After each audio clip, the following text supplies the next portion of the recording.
Bonjour à tous, Guillaume Canou, responsable occasion de la société Ouvreur 52.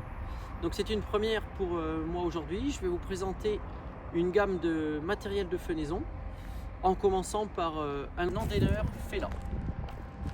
Nous voilà devant le premier endaineur. Donc c'est un modèle 1603 de 2011. C'est un endaineur double rotor qui permet de faire un andin ou deux andins à dépose latérale. On est sur une largeur totale de 7,70 m.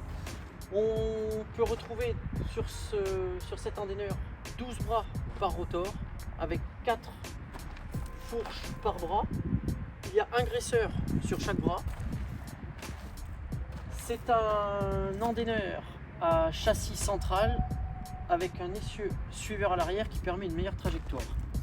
De plus, on retrouve 6 roues par rotor, ce qui permet un meilleur suivi de terrain. Pour ce qui est du réglage de la hauteur, il se fait manuellement via une tringle sur chaque rotor, ce qui permet d'être au plus près du sol pour une meilleure ramasse du fourrage. Donc on se retrouve sur le deuxième appareil qui est un endaineur Krone modèle Swadro TS 740. Donc c'est un appareil de 2021 qui est toujours en double rotor avec un seul andin latéral à droite.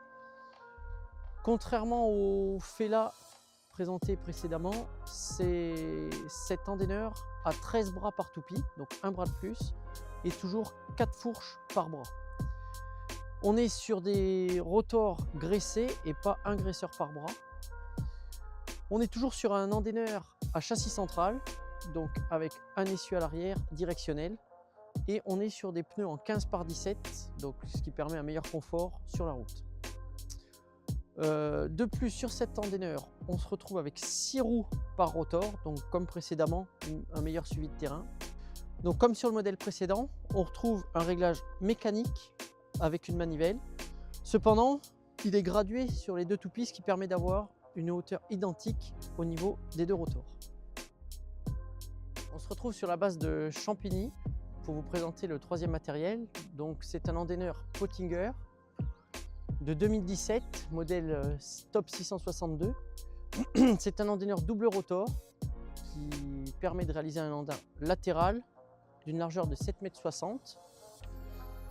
On retrouve sur cet endaineur 6 roues au niveau de chaque rotor, donc c'est une option pour avoir un suivi de terrain vraiment parfait. De plus, contrairement aux autres appareils, on a une bâche à réglage hydraulique, ce qui permet de régler la largeur de l'andin. Comme les deux modèles précédents, on se retrouve sur un châssis central avec essieu suiveur, toujours pour un meilleur suivi de l'appareil sur la route et dans les champs. On a un réglage de la hauteur par manivelle, comme les deux matériels précédents, avec un repère sur chaque rotor gradué pour avoir une hauteur identique sur les deux rotors. On est avec 12 bras par rotor, un seul graisseur au niveau du chemin de cam et on a un cache-poussière qui se situe ici pour éviter que la matière rentre au niveau du rotor. Sur cet appareil, contrairement aux deux modèles précédemment présentés, on retrouve un boîtier qui permet un relevage séquentiel des rotors pour permettre des meilleures manœuvres dans les champs ou éviter des obstacles. On se retrouve pour cette quatrième et dernière machine. Donc là, je vais vous présenter une faucheuse de la marque Kuhn. C'est un modèle FC313F frontal de 2009. Donc cette machine a une largeur de travail de 3,10 m, un lamier 8 assiettes, 2 couteaux par assiette, boulonnés. On a un conditionneur à doigt plastique avec réglage de l'agressivité du conditionneur par cette manette. Sur cette machine, on peut voir que les deux tôles de côté sont rabattables pour être au gabarit routier.